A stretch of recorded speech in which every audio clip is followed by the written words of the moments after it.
참참참 피 흘리신 예수의 사랑 안에서 주님의 십자가 따라 생명을 바치겠느냐. 복음의 불길 오른다 다같이 일어나거라. 영광의 주님의 나라 다같이 참여하리라.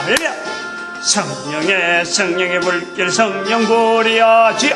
성령의 불길 성령 부리야. 온 천하 세계 만방에 퍼지자 성령의 불길. 성령의 불길 성령 부리야. 할렐루야.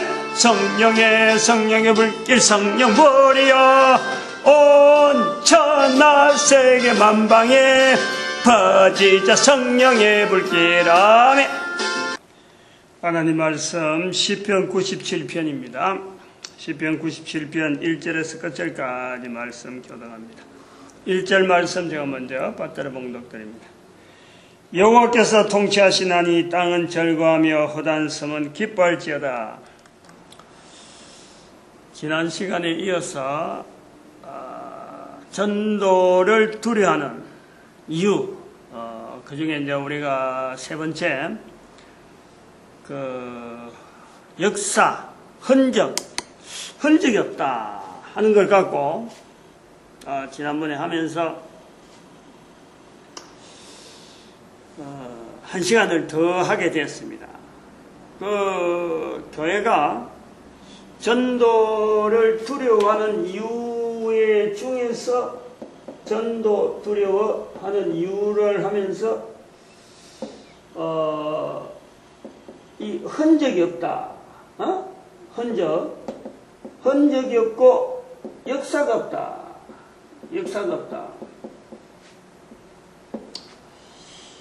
이 말씀을 지난 시간에 했는데 그 중에서 이 내용에서 지난 시간에 한 것 중에서 그 중요한 게 뭐냐니까 지금 성경이라고 하는 우리가 참 전도라고 하든지 또 믿음이라고 하는 또 교회 생활이라는 이 모든 조직이나 제도가 이 근거가 이 성경에 의해서 우리가 바탕을 하고 있는데 이것이 해석이라는 과정을 거쳐서 이 과정을 거쳐서 교회가 운영이 되는 거로 이것이 이런 구조가 있어서 우리가 전도를 두려워하는 현재 우리가 주제를 가지고 있는 거예요. 이것 자체가 아예 없어버리면 이것 자체에 전도에 대한 것도 개념도 생각할 필요도 없고 아무 부담을 느낄 필요도 없는 거예요. 교회라는 구조가 있으니까 이 교회가 지금 현재 있는 교회가 전도를 현재는 두려워하고 있는 그런 어떤 상황이 있다. 왜 그렇느냐 하고 들어가 보니까 이 해석 과정에서 중요한 오류가 있다는 거지. 성경을 두고 교회로 연결되어지는 이 과정에 해석이 있는데 뭐냐니까 해석을 하는 데에 해석이 잘 됐다 못됐다를 기준으로 둘 수 있는 것이 없다는 거예요. 그런데도 불구하고 성경을 해석해서 교회가 되어지는 데에 그냥 넘어가고 있단 말이에요. 이게 얼마나 잘못된 거냐. 이것을 소위 맡아 있는 데가 신학교인데 신학교가 이 고민을 하지 않고 지금 넘어온다는 것 자체는 이게 얼마나 자가당착 속에 자기 스스로 지금 오류 속에 빠져 있으면서 지금 신학교 운영이 되고 있는 거 아니에요. 그걸 이야기하면서 이 성경은 신약과 이 구약이 있는데 이 두 가지를 하나로 한 기준으로 신약 별도로 구약 별도로 잡을 게 아니라 한 기준으로 잡는데 그게 뭐냐. 그래서 그 기준을 가지고 해석의 기준을 잡아야 해석을 하는데 일정한 기준이 있어 잘됐다 못됐다 비교가 되는데 이 기준이 없다 보니까 잘된 게지 못된 게지 모르면서 지금 신학교만 나와버리면 이 교회 운영이 되어지는 이런 구조. 얼마나 내용을 들어보면 우리가 교회가요 얼마나 자기 스스로 모순성이 있으면서 자기만 잘났다 하는 그런 식이라. 나는 모습 덩어리를 안고 있으면서 사회가 잘못되어 있다 비추려고 하는 이런 어물성설이도 입은 어물성설, 말도 안 되는 구조를 가지고 있다니까. 구조를 들어보면 그래요. 그래서 신약 구약을 뭐로 우리가 두느냐 하면은 바로 이걸 전도라, 전도서란 말이야. 전도서.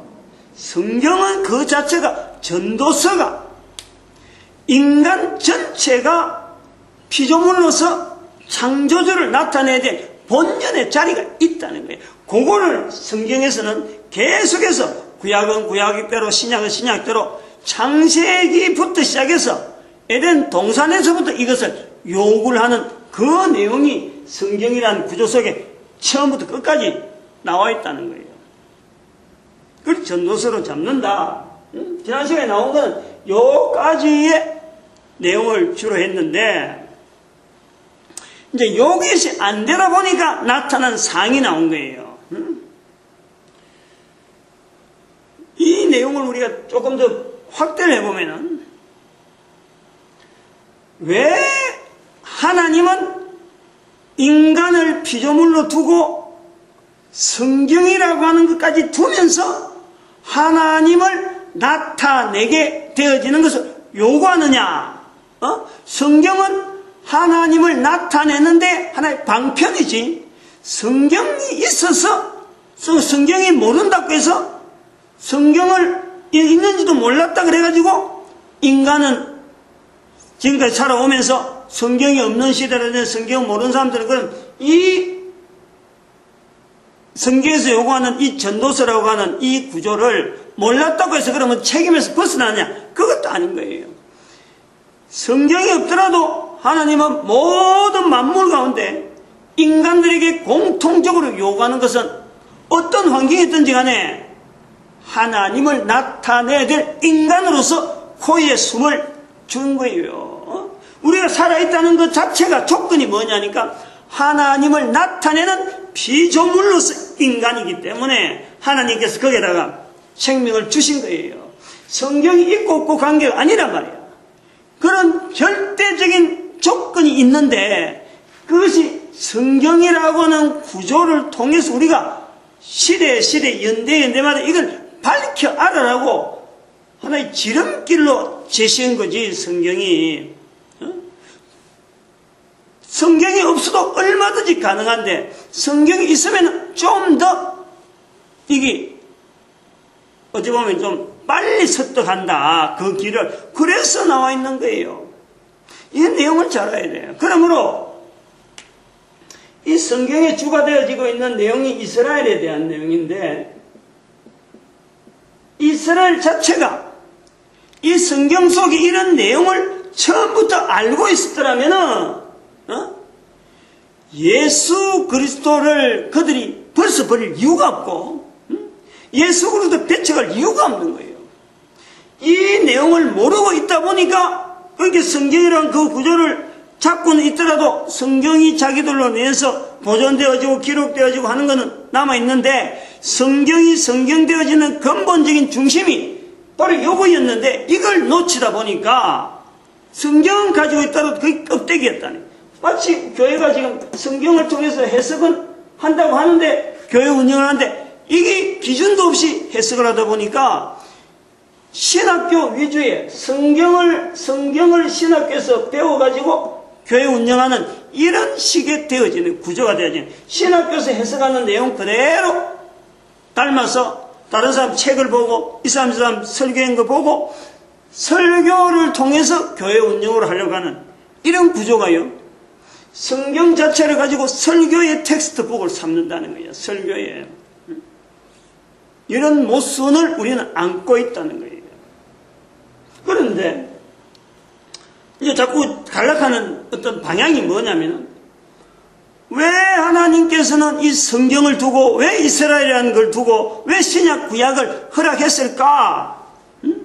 왜 전도서라고 하는 이런 항목이 주제가 되어지는 그 내용을 두고 성경을 두었을까?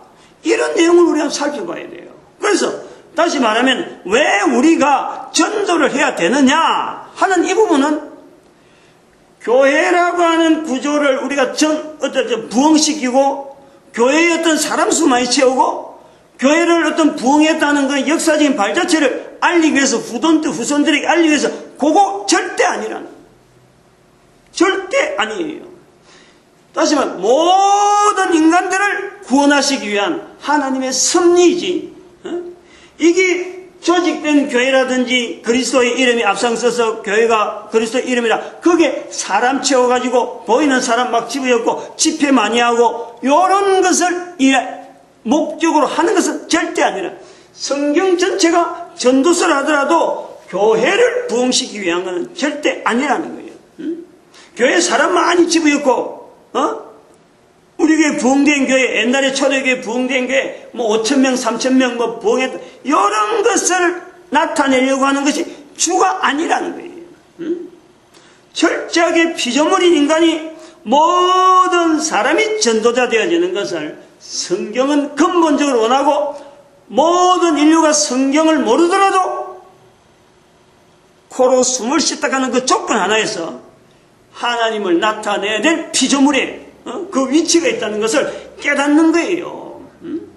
요것을 알리라는 거예요. 요걸 전도서라 하는 것은, 의미는 전도에 대한 기본적인 내용 자체에 대해서 교회 부흥시키기 위해서 목회자 어떤 방침에 따라서 이런 전도 저런 전도의 방법을 소개하고, 이러니까 사람들이 많이 오더라 안 오더라 이런 거 시도해보기 위해서 전도라고 하는 이 구조가 아니라는 거예요. 철저하게. 그래서 예수님도 마가복음 1장 38절에 내가 전도하러 왔다 이러죠. 내가 전도하러 왔다. 거기서도 전도하러 가지, 거기서도 전도하리니, 우리가 다른 말들로 가자. 거기서도 전도하리니 내가 온 것은 전도하러 왔다. 예수님께서 전도란 말을 썼기 때문에 우리는 이 말을 감히 쓰는 거예요. 그래서 전체 성경을 전도서라 부른다는 거예요. 지난 시간 주간에 읽은 시편 96편에 있는 새 노래, 찬양, 기도, 구약 성경에 나타난 찬양, 기도, 어떤 계명, 이게 전체가도요 전도라고 하는 구조 속에서 이걸 딱 봐야 되는 거예요. 인간 전체가, 인간 자체가 하나님과의 관계에서 창조주와 피조물 간의 이 관계에서 우리가 고려해야 될 근본적인 자리는 어디냐? 창조주에 의해서 창조주를 나타내야 될 피조물. 그게 인간이래, 인간. 인간이라는 어떤 그것을 우리가 정의를 하자면은 또래 전도하고 나타나서 정의가 들어가야 돼요. 신학교 교리가요, 신학이라 하는 이 자체가 몽뚫이 상그리째 잘못되어 있는 거예요. 잘못되어 있다. 그래 봐야 돼요. 왜 그러냐면은 이제부터 이야기가 나오는 거예요. 이런 구조로 되어 있는 이 교회라고 하는 이 구조를 보면서 이것이 하나님의 섭리 가운데, 하나님은 모든 인간들이 구원받기를 바라고 모든 인간들이 예수 그리스도 앞에 무릎 꿇기를 바라는 섭리를 계속해서 보여주고 있는 거예요. 인류 역사 가운데. 그러다가 우리한테 나타난 내용이요, 313년 사건이란 말이에요. 313년 사건. 이 내용의 차이를 두면, 이런 구조 속에서 이스라엘의 역사만 쳐다보고 있다가 신약 구약 성경만 들고 있다가 신약 아직 자리도 잡고 신약 성경이 되어진 것은 397년이라 397년. 요 313년 사건 지나고 난 뒤에 397년이 있는 거예요. 여전히 구약 성경만 갖고 있고 사도들의 전도 현장만 가지고 있던 그 초대교회의 상황에서 313년 사건, 당시에 로마 제국 전체가 기독교를 인정을 해야 될 상황이 있어가지고 그 하나님의 섭리를 한 거지.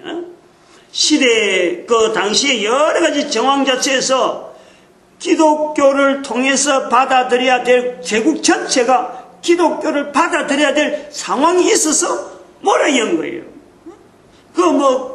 하나의 대왕이, 콘스탄티누스 대왕이 어떤 십자가 모양으로 깃발을 달아라. 이거는 어떤 하나의 단순한 상징적인 어떤 구실이라, 구실. 로마 제국 전체가 큰 제국 전체를 흔드는, 소위 말하면 팍스 로마나라는 예수님 당시에 있었던 어떤 제국의 안정된 기조가, 예수님 계실 때 로마 제국이 굉장히 튼튼하고 단단하고 안정됐는데, 이것이요 로마 제국의 어떤 부패 상황, 어떤 문란한 성생활에 문란하고 가정이 붕괴되어지고 이 여러 가지 도덕이 막 깨지는, 그러고 군사 반란이 막 일어나는 이런 아주 위기적인 로마 제국 전체에서 위기를 느낄 시대가 바로 313년 이때란 말이에요. 그러니까 콘스탄티누스 황제가 되어서 이걸 하겠다 할 때는 어떤 안정된 제국의 어떤 미래를 내다볼 때에 기독교의 그동안에 300년 동안 제국 전체에서 남아있던 그 흔적들이, 즉 역사들이 제국을 안정적으로 유지하는 데 하나의 도덕률로 본 거예요. 이런 식의 어떤 민중들이 있고 어떤 여기에 순응하는 사람들이 있다면 제국을 나름대로 안정적으로 운영하겠다는 계산이 있단 말이에요. 이것은 이 314년의 사건 전체를 우리가 지금 2000년이 지난 지금에서 살펴보면요, 하나님께서 창세기로부터 내려오던 소위 말해 예수 그리스도 오시고 나서 예수님이 다 이루셨다 하는 그 시점을 통해서 지나고 온 것을 우리가 300년 동안 방거를 볼 때는 마치 에덴 동산의 기회라니까. 에덴 동산으로 313년은 그 당시에 제국 전체가 이걸 받아들일 시점이 돼 있는데, 그런데 봐봐, 여기서부터 구약 전체를 전도서로 보지 못한 이스라엘의 잘못만 볼 게 아니라 바로 우리 교회가 이런 데서 나오는 이 전도서라고 하는 이 구조를 읽지를 못한 거예요. 이게서 나타내질 못했단 말이에요. 제국이 그냥 덥석 받아버리니까 이것은 마치 교회의 승리인 줄 알고 역사들이 그렇게 해석하는 거예요. 교회의 승리인 줄만 알고 거기다가 교회의 믿음은 어떻다, 믿음에 대한 내용을요 쫙 나열하기 시작하는 거예요. 소위 말하면 바른 믿음을 고른다고 골랐는데 그것이 뭐냐면 이게 거꾸로 신학교 쪽으로 들어가 버리는 거예요. 그러한 노력들이 313년 사건의 정상을 이걸 오히려 신학적인 구조로 이걸 틀을 만들어 버렸단 말이에요. 이 전도적인 하나님을 모든 인간들에게 적용시키는 그걸 놓쳐버린 거지. 그러니까 이게 313년 사건이 나중에 어디나 590년 돼가지고 교황제도가 나오는데 그냥 무방비라 무방비. 교황제도가 나와서는 안 되는데 전도서로 읽지 못하는 이것 때문에 성경이 구성되어진 게 397년이 지남에도 불구하고 신약이 완성되어졌음에도 불구하고 590년 되어서 교황제도가 나타나는 거예요. 교황제도가 나타나서 1096년 교황이 일으킨 전쟁까지 나타나는, 그러다가 1517년 종교개혁, 이 500년 단위로 넘어 500년 단위로 계속 이거요 무시하면 안 돼요. 2012년, 여기서 2012년을 왜 집어있느냐, 바로 인류의 종말이라 하는 이 표현을 내가 계속 그동안 표현을 해왔잖아요. 이 500년 단위로 500년 단위. 온 인류가 지금 2012년까지 오기 전에 이미 온 인류에게 복음으로 인해서 바른 인류 생활에서 지금보다는 변화가 있는, 분명히 달라질 수 있는 요소가요, 이 강간이 분명히 있다니까. 특별히 이 313년 사건을 그 후에 신약 성경을 만드는 과정에서, 이게 하나의 신약 성경이 형성되는 과정에서 이 내용이 반영이 되었더라면은 이 590년의 사건에 교황이 어떻게 해서 이 교황이라 하는 이것 때문에 동서에서 교황 교황이 하나 저쪽에 뭐예요, 저게? 동로마의, 그게 주교, 응? 동로만 주교, 여기는 교황. 이래가지고 싸움이 일러가지고, 결국에는 온 세계 역사를 국가별로, 단위별로 싸우다가 2차 대전, 1차 대전, 1차 대전, 2차 대전 막 일으키고서, 응? 넘어오는 거예요. 그러면서 계속해서 여기서 제외된 게 뭐냐? 소위 말하면 이스라엘이 계속해서 제외되고, 이 313년에 로마 제국을 받아들이는 반면에 로마 제국이 잘못했던 예수님을 십자가에 못 박았던 그 사건을 분명히 로마 제국의 십자가에 못 박혔는데 그것을 덮태기로 이스라엘 백성들에게 오히려 덮고 씌워서 하나님을 예수 그리스도를 받아들이지 않아가지고 이스라엘이 저렇게 고통당한다. 313년을 로마에 아무런 제재를 가하지 않고 이걸 덥석 받다 보니까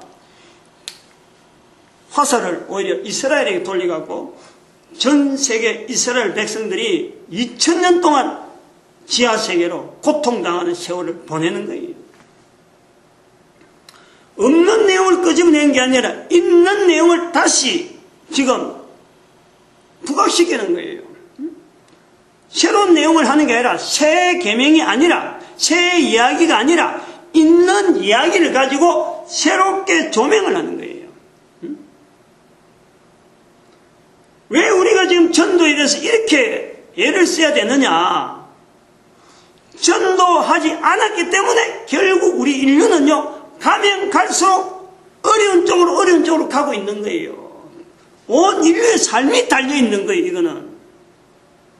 왜냐면 인간은 근본적으로 피조물로서 하나님을 나타내야 되는데 요거 빨리 깨달으라고 성경까지 줬는데 이스라엘이라고 한 나라를 통해서 2000년간 훈련시켜갖고 성경이 준비되어졌는데 이 성경의 구조를 기준 자체를 모르고 이걸 계속해서 설교에 인용하면서도 바르게 인용되어지는 그 기준 자체의 잣대를 제시를 못해가지고 바로 하는지 안 하는지 설교가 제대로 되는지 안 되는지 이것 자체를 우리가 검증할 수 없는 지금 현재 교회 형태를 가지고 있다는 거예요.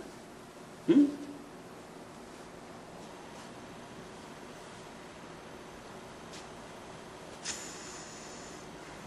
열을 좀 몇 개 안 되는데 열을 좀 올렸는데 우리가 이걸 분명히 했어야 돼요. 314년 사건은 하나님이 주신 기회라 기회. 이걸 우리가 놓쳤다는 거예요 지금. 이걸 인식을 못하고 있으니까 얼마나 안타까웠겠어. 단순히 전도를 가니까 이 뭐 교회에서 뭐냐 그야말로 선교는 돈 많이 들어도 되고 전도는 그냥 막 종이 쪽지 나누자는 이 정도 전도지 나누자는 정도로 전도를 알고 그것도 할 수 있는 사람 달란트 있는 사람 이런 사람들에게 맡기는 게 전도다. 이거 아니란 말이에요. 모든 인류에게 어쩌면 반드시 걸어가야 될 그 어떤 삶을 향해서 우리가 알리는 거예요. 이런 역사적인 흔적이 없단 말이야. 이런 역사적 흔적이 기독교의 역사에 2000년이라 하면서도 이런 역사가 없어가지고 우리가 교회 안에서 전도를 두려워하고 있다니까. 그것이 나타난 것을 기껏해봐야 1517년 그것도 뭐 1517년도 뭐 전도하기 위해서 그런 게 아니라 1517년을 통해서 여기 돌아가는 사회 여러 가지 역사 가운데서 영국에서 일어나는 이 반드시 영국 연결해야 돼. 1611년에 킹제임스 버전 성경 출현. 킹제임스 버전 성경만 출현된 거 아니라 이 성경이 출현되어질 때에 당시 역사적인 상황 자체가 무역 상황이라 무역. 무역 상황 막 배를 타고 막 다니는 이런 그래갖고 무역 거래를 하던 영국을 중심해서 막 이런 네덜란드나 스페인이나 이 포르투갈 이 완전히 선박을 가지고 막 전 구라파에서 아시아로 아메리카로 막 이렇게 활개를 치던 그런 때라니까. 근데 그게 얼마까지 가겠어요? 오래 안 가요. 그게 분명히 때가 있는 거예요. 이거 이제 비교를 해봐야 되거든. 1611년에 킹제임스 버전 나오는 상황에서 무역하고 연결돼서 나오는 것이 이게 선교였단 말이야. 선교.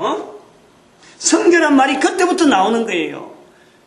무역이 앞장서 가다가 성경이 있음으로 해서 선교사라고 하는 어떤 필요성, 성경을 나타내야 될 알리는 사람이 필요한 게 무역을 하는 과정에서 필요성을 느끼는 거예요.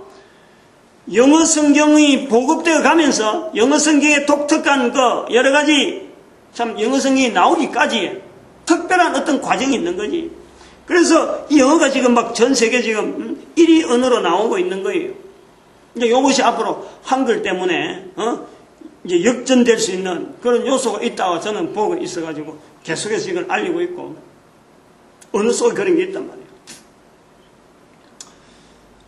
이 무역 상황 때문에 선교라는 말이 나오게 된 필요, 선교라는 것이 이런 것을 성경을 통해서 성경의 구조가 전도서인데 왜 우리가 선교를 안 하면 되느냐라고 하는 어떤 기준을 잡고 나온 것이 아니라 무역 상황에서 하나의 발생적으로 나온 선교라는 단어라니까. 여기에서 우리나라 같이 비선교국이라는 선교를 받은 한국이나 여러 가지 이 나라들이 요 내용을 본을 따서 선교의 영향을 본을 따서 자국에서 하는 것을 이걸 전도라 부른단 말이야. 자국에서 하는 건 전도고 해외에서 하는 건 선교다. 이렇게 인식이 되어져 있다는 거예요. 얼마나 거리가 있어요. 얼마나 거리. 성경 전체에서 있는 이 중요한 구조가 선교라고 하는 어떤 독특한 어떤 환경이 나올 수밖에 없는 그런 시대를 거쳐서 이 나라마다 어쩌면 지역적인 어떤 상황 자체를 전도라고 부른다는 자체가 이게 비교가 되냐? 이런 구조를 가지고 우리가 교회에서 목회자들이 성경을 가지고 설교를 하고 있다는 거예요.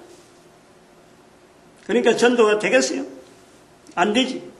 겨냥하는 목표가 다른 거예요. 전 인류를 향해서 우리가 이 어떤 아주 절실한 마음과 참 모든 인간이 구원받아야 되는데 모든 인간이 전도돼야 되는데 하는 그런 어떤 다급한 자세를 갖고 있는 거하고 이 빙 돌아서 지금 전도를 하는 이 자세를 갖고 있는 거하고는 말이 안 맞는 거지. 그래서 지난 시간에 잠깐 이야기했는데 이 무역 상황이라는 상황이 있으면 그러면 선교라는 것이 연결되느냐? 요걸 비교하기 위해서 1492년에 스페인의 그 무역이 한참 활발될 때 스페인이 통일시대란 말이에요. 1492년은 잊어버리면 안 돼요. 요거 500년 지나버리면 1992년이거든. 그럼 1992년은 우리나라 1988년 서울 올림픽 다음에 스페인의 바르셀로나 올림픽이라. 그래서 아는 거예요. 그 기억을 하고 있는 거예요. 그럼 1492년부터 있었던 이 스페인의 왕성한 그 무역, 그걸 그때에 콜럼버스가 1492년도에 콜럼버스가 아메리카 대륙을 발견한 거예요. 왕성하잖아요. 근데 그때 무역 자체를 비교해보면 그때 그 무역했으면 다 선교가 나오느냐? 아니란 말이에요. 스페인은 선교하고 전혀 관계없어. 완전히 약탈이고 탈취였지. 근데 영국을 통해서 나타난 무역은 킹제임스 버전이라고 하는 성경이 있음으로 해서 이게 가능했다는 거예요. 그래서 선교라는 언어가 나오게 된다. 비교해보면 되는 거예요, 이거를. 여러분, 지난 시간에 말했지만, 평행 이론이라니까, 평행 이론. 여러분, 어쩌면 평행 이론 중에서 비교용 평행 이론이죠. 스페인이 무역에 대해서 그렇게 활발한데 불구하고 스페인 통해서 선교되어진 것은요, 선교라고 말할 수 있는 건 없어요. 지금의 브라질이나 이런 남미 쪽에 있는 그 제국 전부라 참 교황의 어떤 천주교로 되어 있지. 이거는 제국이 그렇게 못을 박은 거지. 그거는 선교라는 단어를 쓰지 않는 거예요. 그런 거는 식민지 정책이었죠. 식민 정책. 선교라는 단어는 쓰지 않는 거예요. 그런 데는. 천주교도 선교를 했다 하고 자기들은 그래 말을 하지만 지금 그거 선교라는 개념은요 전혀 안 맞는 거예요.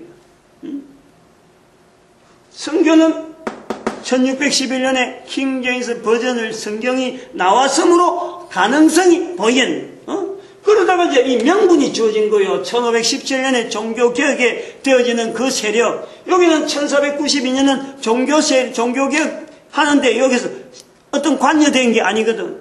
요 1517년에 종교개혁을 한 세력들이 킹제임스 버전을 통해서 무역이 막 활발되어지는 과정에서 선교가 이름으로 막 커지니까 미국을 통해서 형성되어지는 이런 현상들이 막 드러나니까 그때 19세기를, 그래서 19세기를 지난 시간에 얘기했지만 The Greatest Century라 그런단 말이에요.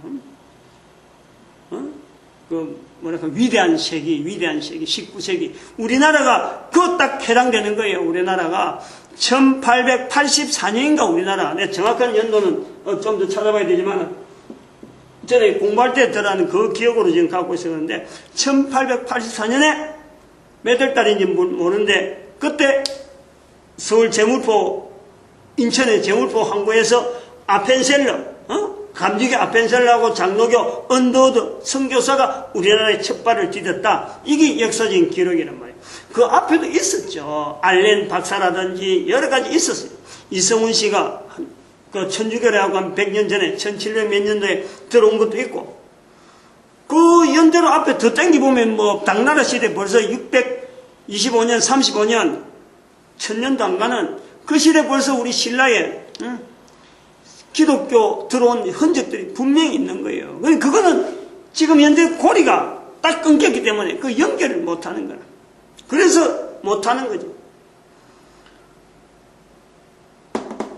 1611년에 있었던 킹제임스 버전. 제가 이제 그런 거 연결해가지고 영어 성경이라고 하는 이 자체가 왜 영향을 미치느냐 하는 내용을 제가 영어가 온 세계 보급이 되어지는 이유, 영어를 이해라 하는 내용을 제가 글을 좀 써놓은 게 있단 말이에요. 그건 다른 데 부분에서도.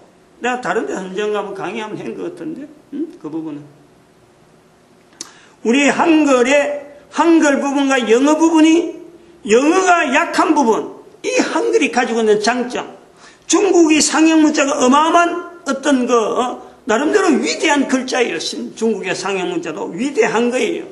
그러나 이것이 인터넷 시대가 되면서 상형 문자라고 하는 이 어마어마한 큰 자료들이 지금은 빛을 발휘하지 못하는 거예요. 이걸 대체할 수 있는 그 자리에 영어의 단점이 한글에서 나오는 이 강점하고, 그러고 중국의 그 어떤 약점을 보강하는 자리에서 인터넷 시대가 되어서 보강이 되어진다 이거죠. 이 한글의 자리가 있다. 그 자체가 우리가 쓰고 있는 하나님이라 하는 그 언어라는 거예요. 그리고 아까 여기서도 잠깐 이야기를 연결해야 될 것은 지난 시간하고 이제 정리해야 되는데, 전도를 적어도 두려워하는 이유라고 말할 수 있는 환경에 이렇게 언어를 갖고 전달하는 이것은요, 대한민국이 가지고 있는 환경이에요. 다른 나라 목사들은 이런 조차로, 다른 나라 어느 지역이나 어느 나라도요, 이런 주제를 가지고 논의를 할 그것 자체가 없는 거예요. 그것 자체가 두려운 거예요. 이것 자체를 내놓을 만한 어떤 계제가 못 되는 거예요. 그런데 우리는 대한민국의 특징이 바로 이 전도를 두려워하는 이유를 통해서 우리가 이 전도를 지금 전 인류를 관통시키는데, 전도를 통해서 성경에 나타나는 이 내용을 전 인류에게 관통시키는데 우리 한민족의 자리가 있다. 사명이 있다. 저는 그렇게 본다는 거예요. 그래서 우리가 뭐 못한다 해서 그걸 참 비판하고 이래서 그것을 끝내려는 게 아니라, 우리 민족 자체가 가지고 있는 이 자리 자체가, 오늘 여기 성경 시편 97편에 표현하듯이 이 묘한 표현이 굉장히 많아요. 성경 시편 97편을 새롭게 다시 활락하는 그런 내용은 아니고, 근데 그날마다 이 주제하고 맞춰가는 본문이 있는가 하고 내용이 말씀이 있는가 하고 비춰보는 거는 해보겠는데, 오늘 봐봐요. 1절에 보니까 여호와께서 통치하시니 땅은 즐거워하고 흑암 섬은 기뻐하라. 그리고 3절에 보니까 사면의 대적을 사른다. 하늘이 그 을을 선포하니 모든 백성이 그 영광을 봐. 이거는요, 성경 전체가 있는, 성경 구조가 가지고 있는 모든 사람을 겨냥을 하고 있는 거예요. 표현은 이랬는데 이것 자체를 이스라엘 백성들이 자기들만에 주어지는 그 속에서 이런 표현들이 그냥 꺼서고 막 유해 뿌리지, 이거 가지고 온 세계 인류를 향해서 전도해야 된다 하는 것 자체는 못 가진 거예요. 이게 아주 중요한 것이 이런 자세로 되어질 수밖에 없는 이스라엘이 구약 자체의 그 전체적인 구조를 이런 구조로 갈 수밖에 없다는 것은 지난 시간에 창세기에서도 계속해서 창세기 10장에서 나타내고 창세기 12장에 아브라함에 대해서도 나타냈지만은요, 이게 바로 이스라엘의 아킬레스건이라는 거예요. 아브라함의 아킬레스건이고 바로 벨렉과 욕단 사이에 있는 벨렉이 가지고 있는 이스라엘 백성들이 근본적으로 가지고 있는 약점인 거예요. 약점. 그 약점이 바로 우리가 단 할아버지 통한 욕단으로부터 내려오는 바로 우리가 지금 21세기 이후로 대한민국이 이스라엘 대신에 이스라엘이 하지 못한 일을 우리가 맡아야 될 민족, 이 전도에 대해서 말이야. 이런 걸 자꾸 용감해서 퍼뜨리고 전 세계 어느 나라가요? 전도한다 하는 이름을 가지고 세계 방방곡곡에 전도 여행 다니는 그런 나라가요. 우리 민족 외에는 없어요. 유별난 민족이야. 제가 그 인터넷에 나와 있는 동영상, 내가 본인한테 본인의 허락을 내가 동영상 올리는 까지는 허락을 받았는데 이걸 갖고 교재로 사용하는 까지 허락을 안 받아서 내가 유튜브에 올렸던 건 다 내려버렸어요. 유튜브에 올렸어요. 그래서 지금 자료 자체가 제한되어 있어요. 그냥 껍데기만 지금 있지. 유튜브에 올렸다가 유튜브에 다 올렸다가 다 지워버렸다니까. 응? 그 어느 목사예요. 필리핀도 다니고 몽고도 다니고 북하고 나팔 불면서 그 목사 있어요. 그 인터넷에 아마 껍데기만 있을 거라. 내용은 우리한테 다 있기 때문에 우리 서버 PC에 다 자료가 있기 때문에 언제든지 올리려 그러면 뭐 유튜브에 다시 올려갖고 연결해 버리면 되는데 지금 현재는 뭐 할 좀 마음에 이런 그것도 안 쓰고 그걸 가보면은 세계 곳곳에 다니면서 북치고 장구치고 전도한다 하는 사람 우리나라 민족밖에 없어요. 그 왜냐하면은 이 전도가 비선교국으로 오면서 전도에 대한 열망을 마치 빚진 자처럼 우리는 나가는 거예요. 아까 그 구조가 전도에 대한 구조가 그런 거. 그 전체적으로 성경 전체를 전도자라는 어떤 그 전도서라 하는 걸 잡고 있으면은 그런 사람이 한두 사람이겠어. 온 민족이 다 벌떼처럼 일나도 부족한 거예요. 그만큼 할 일이 많은 거예요. 이 전도에서. 그리고 모든 사람에게 복되게 가는 거지. 그 절대 제외될 사람이 없기 때문에 예수님 오실 때까지 이건 쓰임 받는단 말이에요. 그래서 제가 축복하잖아요. 1000년. 1000년간 우리 민족 써주세요 하고 축복하는 거예요. 다른 거 아니라 전도 때문에, 전도 때문에. 전도적인 이 과제가 있으니까 그런 축복을 하는 거죠. 오늘 여기까지 하겠습니다. 기도드립니다. 할렐루야 함께 해주심에 감사합니다.